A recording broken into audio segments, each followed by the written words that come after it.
Today I'm going to be swapping out one of the rear shock towers, and I'm going to do the passenger side. The procedure I'm going to show you, of course, is the same on either side.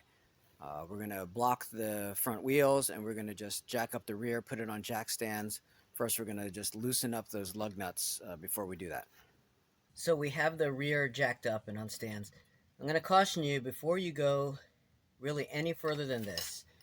Once you have decent access to these bolts right here, the suspension fork bolts, on your lower control arms, make sure that you can loosen those on both sides before you go any further, because from my personal experience, those are frequently seized in, especially if they're the factory bolts and have never been changed.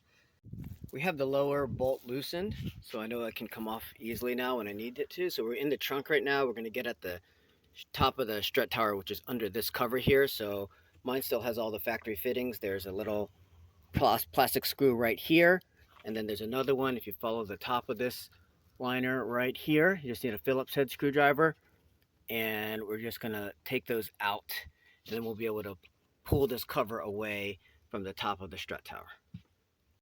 Here you can see what those two little screws, these finishing brackets, look like once they're taken out, and that gives us enough that we can just loosen this top. And all we really are trying to get to is right here. There's a bolt here, another one just like that behind there. So we're gonna have to remove those bolts. This is just a rubber cap that fits on there.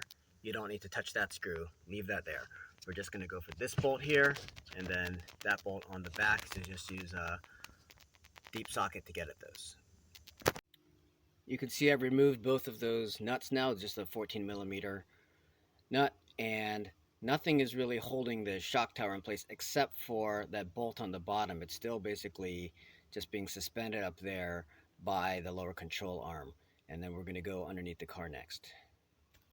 After you've removed the two bolts from the top of the strut tower, you're going to go ahead and continue removing this suspension bolt right at the fork. You can see the one that I have basically hanging out here. I've pulled out almost all the way. It's just suspended there so you can see which one it is. Next, in order to get enough play to get this shock tower out, we need to let this drop, and we're just going to unbolt the upper control arm from the car. There are two 14mm bolts right there. Just loosen, make sure you can loosen each one first, and then go ahead and remove both of those. You may want to put like a jack under here or something that you can lower it more gradually instead of just having it drop out when you remove those two bolts. I've got the upper control arm bolts removed in order to give us as much play as possible to work with get the old shock out and put the new one in. I'm also going to remove this bolt right at the end of the lower control arm. I've got the jack right underneath that point so things don't just fall out. Once we've got that bolt out, we'll be able to move this out of the way more and let that control arm drop. It'll only be secured by that one upper point right there, and plenty of room to get this shock tower out. All right, removing those bolts gave us the play we needed to get that shock tower out of there, and we're just going to go ahead and put the new one in, and we're just working the bolts on the top and then get the fork to go around the bottom of the lower control arm, and then we'll bolt everything back in. And there's an order to do it to make it easier to make everything line up, so we'll go over that too. We've got the replacement shock tower in place. The bolts are threaded through those holes or stuck up in there. They're not bolted on top yet. And then we have the lower control arm right here where the suspension fork is, and the holes don't quite line up.